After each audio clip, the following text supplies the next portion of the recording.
Hi there, it's Claude Larson coming to you again from the studio.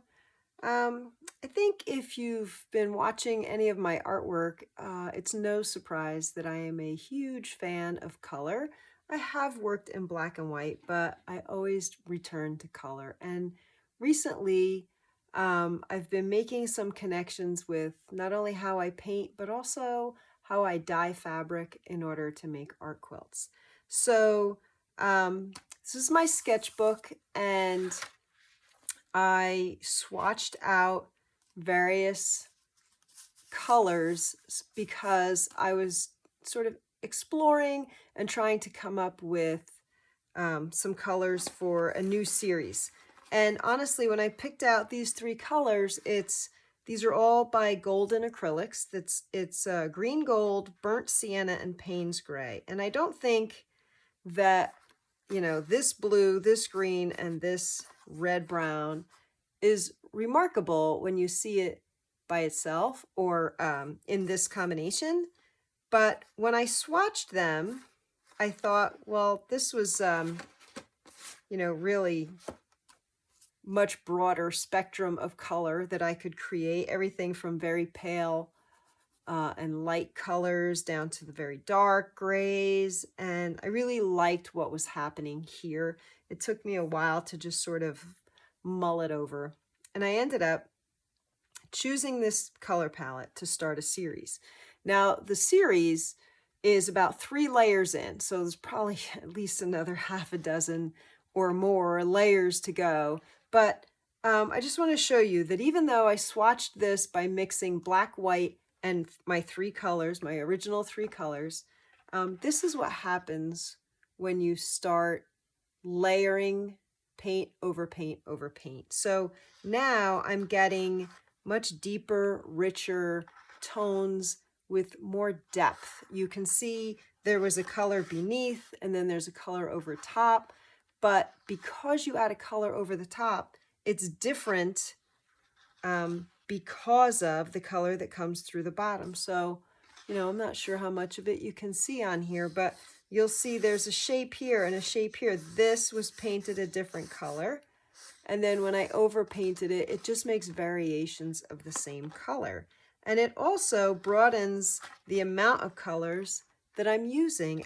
This one I liked because I had used the burnt sienna with some white in it. And then over top I had put a blue, and it kind of reads like a purple to me, but not quite, which I find intriguing. I have some larger ones on panel. Same thing, it's happening. These aren't done, but after 3 layers, I'm really happy with where these are going. So even though I wasn't 100% positive about it when I started, I like where it's going now. So that's about paint color, but I also want to talk about, because I know some of you following this channel are also art quilters. I want to talk to you about what I've been doing with textiles. And this is a batch of fabric that I dyed up yesterday. They're all batched out, washed, dried, all the things that are supposed to happen to them have happened. And this really started with 2 different colors. This was a color called Marigold. So it's a very soft, warm yellow. I really liked it. And this is navy blue. But really, I mean, I have these, all these values, just like if I had paint and I kept adding white and white and white and white until I got something very pale, right? Same thing over here. Just like if I added white and white and white and got something very pale, all the way up to something a little more saturated in color.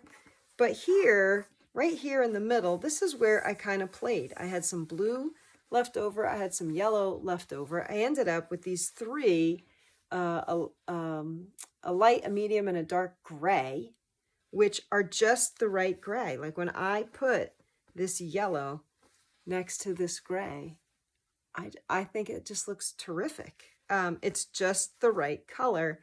And it's because some of this yellow pigment is in here. So it's going to coordinate with that. It's not going to be a gray that fights with it. I also had mostly blue with a little yellow, which gave me these greens. And then I had mostly yellow with a little blue, which gave me a warmer yellow green. You know, I don't know if this is more of a sage and this is more of an olive. You know, I don't know. I could name it a lot of things, but I think the point I'm trying to make is I got all this variety just by messing around with the leftover dye that I had. But this now coordinates with this. The paints that I was mixing, it's 3 colors plus black and white, and I'm getting all these variations. Now, you can't so much layer it in textiles, but you can start with a pretty broad color palette. But here, the layering changes everything.